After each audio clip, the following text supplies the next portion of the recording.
जय हिंद। चलिए आज मैं आप लोग को हाइट एंड डिस्टेंस का थ्योरी दूंगा।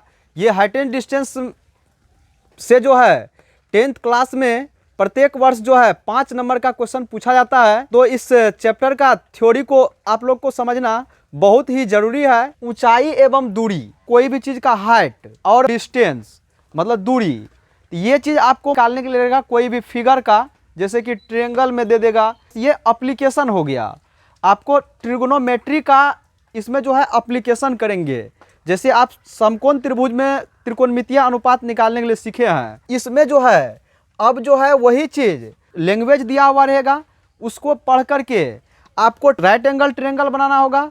उसी में ऊंचाई एवं दूरी, या ऊंचाई रहेगा तो ऊंचाई निकाल लेंगे, या दूरी रहेगा तो दूरी निकाल लेंगे। इसमें जो है ये चीज़ को अच्छे से क्लियर करने के लिए इसमें कुछ इंपॉर्टेंट पॉइंट सब लिखे हैं, जिसको आप लोग को बारी बारी से समझाएंगे हम। तो चलिए समझते जाते हैं कि इसमें कौन कौन इंपॉर्टेंट पॉइंट है और इसका मतलब क्या होता है, इसी चीज़ को हम समझेंगे। अगर आप इतना पॉइंट के बारे में इसमें समझ जाते हैं तो लैंग्वेज में जो क्वेश्चन आएगा आपको क्वेश्चन क्या कहेगा इस चीज़ का पता चलेगा। यहाँ पर है क्षैतिज तल। तो सबसे पहला बात हुआ कि क्षैतिज तल आखिर किसको कहते हैं। तो देखिए, क्षैतिज तल पृथ्वी तल के समांतर जो तल खींचा जाएगा। जैसे मान के चलिए ये पृथ्वी है, पृथ्वी तल के समांतर ये हम मतलब एक तल ले लिए, तो पृथ्वी तल के समांतर जो भी एक तल है इसी तल को हम बोलेंगे क्षैतिज तल। तो आप क्षैतिज तल के बारे में अच्छे से समझ गए कि पृथ्वी तल के समांतर जो भी तल होगा उसी को हम क्षैतिज तल बोलेंगे। चलिए अब समझते हैं क्षैतिज रेखा किसको बोलेंगे। तो देखिए, ये तो हो गया आपका क्षैतिज तल। क्षैतिज तल पर जो हम रेखा खींच देंगे, देखिए क्षैतिज तल ये हो गया, और इस तल पर मान के चलिए ये हम रेखा खींच दिए, इसी रेखा का नाम होगा क्षैतिज रेखा। क्षैतिज रेखा समझने के बाद समझना हमको दृष्टि रेखा। जब आप किसी चीज़ को देखते हैं तो आपके आँख से एक रेखा निकलता है, जो रेखा उस वस्तु पर पड़ता है जिसके कारण आप उस वस्तु को देखते हैं। आपके आँख से निकलने वाली जो रेखा होगा उसी रेखा को हम बोलेंगे दृष्टि रेखा। नाम से ही स्पष्ट है, दृष्टि मतलब आँख से निकला हुआ रेखा को ही हम दृष्टि रेखा बोलेंगे। तो अब चलिए मीनार क्या होता है। तो क्षैतिज तल पर जो ऊर्ध्वाधर खड़ी रेखा होता है, जैसे मीनार हो गया, मंदिर हो गया, क्या कहते हैं चिमनी हो गया, टावर हो गया, ये सब जो है जमीन पर क्षैतिज तल पर यानी कि ऊर्ध्वाधर पूरा खड़ा होता है, इसीलिए इसको हम ऊर्ध्वाधर सीधा खड़ा होता है, इसीलिए इसको हम मीनार या टावर या मतलब जैसे अगर बोल दे तो जमीन पर हम क्षैतिज तल पर ऊर्ध्वाधर रेखा खड़ा करेंगे और उसको मान लेंगे टावर है या मीनार है या चिमनी है, जो भी हो। मतलब जैसे अगर ऐसा बोलेगा टावर, मीनार, चिमनी, पेड़, तो ये ज़मीन पर पूरा सीधा खड़ा होता है। तो चलिए मीनार और टावर और चिमनी इस सब के बारे में आप समझ गए। तो शिखर बिंदु या शीर्ष बिंदु समझिए। तो शिखर बिंदु जो होता है किसी भी वस्तु के सबसे ऊपर वाले जो पॉइंट होता है उसी को हम शिखर बिंदु या शीर्ष बिंदु बोलते हैं। जैसे मान के चलिए ये चिमनी है और इस चिमनी का सबसे ऊपर वाला बिंदु ये है, तो इसी को हम शिखर बिंदु बोलेंगे या शीर्ष बिंदु बोलेंगे। इसके बाद समझिए पाद बिंदु किसको बोलेंगे। किसी भी वस्तु के सबसे नीचे वाला जो पॉइंट होता है उसी को हम पाद बिंदु बोलते हैं।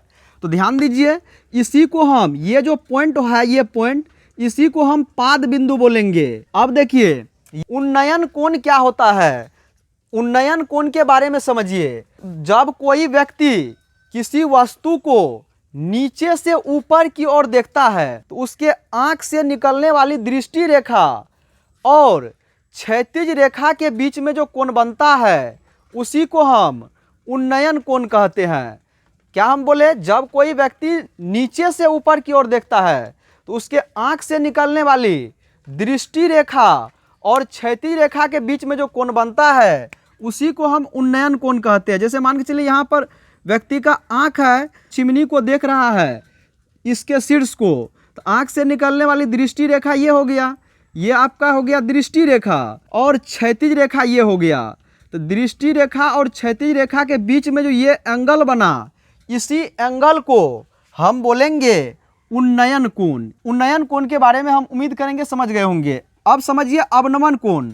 जब कोई व्यक्ति ऊपर से किसी वस्तु को नीचे की ओर देखता है तो उसके आंख से निकलने वाली दृष्टि रेखा और क्षैतिज रेखा के बीच में जो कोण बनता है उसी को हम अवनमन कोण कहते हैं। जैसे मान के चलिए यहाँ पर चिमनी पर कोई व्यक्ति ऊपर में बैठा हुआ है, तो यहाँ से अगर मतलब इस पॉइंट को देखेगी तो इसके आंख से निकलने वाली दृष्टि रेखा तो यही हुआ। क्षैतिज रेखा नहीं बन रहा है तो एक बार सीधा देखेंगे तो क्षैतिज रेखा ये हुआ। तो दृष्टि रेखा और क्षैतिज रेखा के बीच में यही कोण बना, इसी को बोलेंगे हम अवनमन कोण। ये हो गया उन्नयन कोण और ये हो गया अवनमन कोण। तो उन्नयन कोण, अवनमन कोण। चलिए एक हम एग्जाम्पल से इसको समझा रहे हैं, आप ध्यान से समझिएगा। जैसे मान के चलिए हम आपको मंच पर पढ़ा रहे हैं, तो मेरे आंख से निकलने वाली दृष्टि रेखा और क्षैतिज रेखा के बीच में जो कोण बनेगा तो वह होगा अवनमन कोण। आप जो हमको देख रहे हैं बेंच पर से, तो आपके आंख से निकलने वाली दृष्टि रेखा और क्षैतिज रेखा के बीच में जो कोण बनेगा आपके आंख के पास, तो वह होगा उन्नयन कोण। तो हम उम्मीद करेंगे आप लोग को उन्नयन कोण अवनमन कोण में कहीं कोई कन्फ्यूजन नहीं हुआ होगा। तो चलिए इस पॉइंट को हम जो है लिख देते हैं और मतलब जो है इसको आप पॉज करके लिख लीजिएगा। देखिए जो चीज़ आपको समझाए वही चीज़ लिख दिए कि क्षैतिज तल क्या है। तो पृथ्वी तल के समांतर खींची गई तल को क्षैतिज तल कहते हैं। अभी समझा दिया आपको कि पृथ्वी तल के समांतर जो भी तल खींचा जाएगा उसको क्षैतिज तल बोलेंगे। इसके बाद क्षैतिज रेखा किसको बोलेंगे, तो क्षैतिज तल पर जो रेखा सीधा खींचा जाएगा उसी को हम बोलेंगे क्षैतिज रेखा। अब उदग्र रेखा, उदग्र रेखा या मीनार या टावर चिमनी ये सब उसी की श्रेणी में आता है। तो उदग्र रेखा किसको बोलते हैं, तो उदग्र रेखा देखिए क्षैतिज तल पर जो रेखा सीधा खड़ा होगा, जैसे ये क्षैतिज तल है इस पर जो ये रेखा मान के चलिए सीधा ये पूरा खड़ा है, तो इसी को बोलेंगे हम उदग्र रेखा। कोई भी क्षैतिज तल पर जो रेखा मतलब जैसे जो रेखा पूरा सीधा खड़ा रहता है उसी को हम उदग्र रेखा बोलते हैं। जैसे मीनार, टावर, वृक्ष, चिमनी, पिलर ये सब जितना भी है मतलब क्षैतिज तल पर पूरा सीधा खड़ा रहता है, इसीलिए इसको उदग्र के श्रेणी में रखते हैं।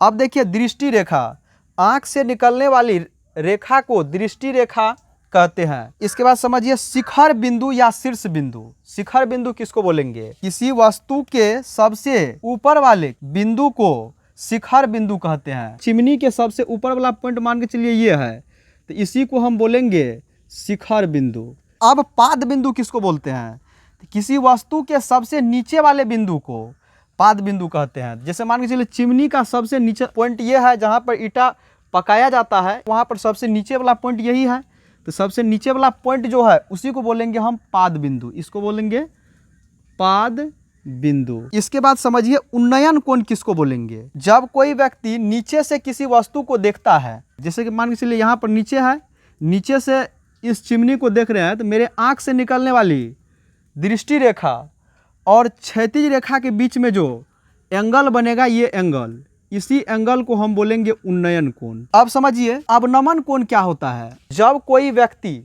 ऊपर से किसी वस्तु को देखता है तो मतलब उसके आंख से निकलने वाली दृष्टि रेखा एवं क्षैतिज रेखा के बीच बने कोण को अवनमन कोण कहते हैं। ये हो गया अवनमन कोण, ये हो गया उन्नयन कोण। ये समांतर है, तो समांतर रेखा को जब एक तिर्यक रेखा प्रतिच्छेद करती है तो इसका जो है ना एकांतर अंतः कोण बराबर होता है, तो मतलब इसके एक और के अंतः, इसके एक और के अंतः के बराबर होगा। कहने का मतलब ये हुआ कि उन्नयन कोण का मान अवनमन कोण के बराबर होगा। तो हम लिख सकते हैं ऐसे, उन्नयन कोण बराबर अवनमन कोण। तो उन्नयन कोण का मान जो है अवनमन कोण के बराबर होता है। ये आपको ऑब्जेक्टिव में भी पूछा जाता है एग्जाम में, ये भी आपको ध्यान रखना है कि उन्नयन कोण का मान अवनमन कोण के बराबर कैसे होता है। तो हम उम्मीद करेंगे आपको फुल एक्सप्लेनेशन के साथ ये जो है सो जितना भी अभी हम पॉइंट लिखे थे वह पॉइंट को अच्छे से समझ गए होंगे। तो इसमें थोड़ा सा कुछ वर्किंग रूल होता है इस चैप्टर के सवाल को बनाने के लिए, जो इम्पोर्टेंट वर्किंग रूल को अभी देखना है तो इसको पॉज करके आप लिख लीजिए। तो देखिए, सबसे पहले तो आप सवाल को पढ़ पढ़ करके पहले फिगर बना लीजिएगा। इसके बाद फिगर बनाने के बाद देखिएगा फिगर में कि आखिर दिया क्या है और निकालना क्या है। जैसे मान के चलिए हमको आधार और कर्ण से रिलेटेड बात रहेगा, तो कॉस थीटा या उसका उल्टा सेक थीटा के फॉर्मूला का उपयोग कीजिएगा। आपको बताए हैं कि यह त्रिकोणमिति का एप्लीकेशन है, इसमें हम त्रिकोणमिति का अनुप्रयोग पढ़ेंगे कि उसका हम प्रयोग करके कोई भी चीज़ का वैल्यू कैसे फाइंड आउट करेंगे, इसी चीज़ को इसमें पढ़ेंगे। तो ध्यान दीजिए कि अगर मान के चलिए कि मतलब सवाल को पढ़ेंगे, चित्र बनाएंगे, चित्र बनाने के बाद उस राइट एंगल ट्रायंगल में देखेंगे। मान के चलिए चित्र में ऐसे आ गया, आपको एंगल का मान दिया हुआ है 45 डिग्री और ये दिया है मान के चलिए 3 मीटर। आपको बोल दिया आधार निकालने के लिए, 45 डिग्री सामने वाला भुजा ये दिया है और आधार, तो लंब और आधार से रिलेटेड बात है तो 10 का यूज कीजिए। आधार और कर्ण से रिलेटेड बात है तो आधार और कर्ण से रिलेटेड जो सूत्र होता है उसी का उपयोग कीजिए। तो आधार और कर्ण से रिलेटेड सूत्र होता है कॉस और सेक, तो इसीलिए कॉस और सेक का यूज करेंगे। इसके बाद देखिए लंब और कर्ण से रिलेटेड अगर बात रहेगा, जैसे मान के चलिए लंब दिया हुआ है और कर्ण निकालना हो, या कर्णे दिया हुआ हो लंब निकालना हो, या लंब और कर्ण दोनों दे दिया गया हो एंगल निकालना हो, तो इसमें सवाल कुछ इसी टाइप से आपको मतलब जो क्वेश्चन में घूमेगा। तो आपको हड़बड़ाना नहीं है, आप पहले क्वेश्चन को पढ़िएगा और पढ़ करके उसमें देख लीजिएगा कि आखिर दिया हुआ क्या है और निकालना हमको क्या है। तो मतलब देखिए, अगर अभी हम आपको जस्ट बोले कि अगर लंब और कर्ण से संबंधित बात हो, लंब और कर्ण से संबंधित बात हो तो आप फॉर्मूला का यूज कीजिएगा साइन थीटा और उसका उल्टा कॉसेक थीटा का। तो साइन थीटा और उसका उल्टा कॉसेक थीटा का यूज कर देंगे। इसके बाद सवाल को पढ़ करके फिगर बनाएंगे। फिगर बनाने के बाद उस फिगर में ध्यान से देखेंगे कि मतलब आखिर दिया क्या है और निकालना क्या है। अगर ये पता चल जाए आपको कि लंब और आधार से रिलेटेड बात है तो आप जो है लंब और आधार से रिलेटेड संबंधित बात रहेगा तो 10 का यूज कीजिएगा, या नहीं तो उसका उल्टा कॉट का यूज कीजिएगा।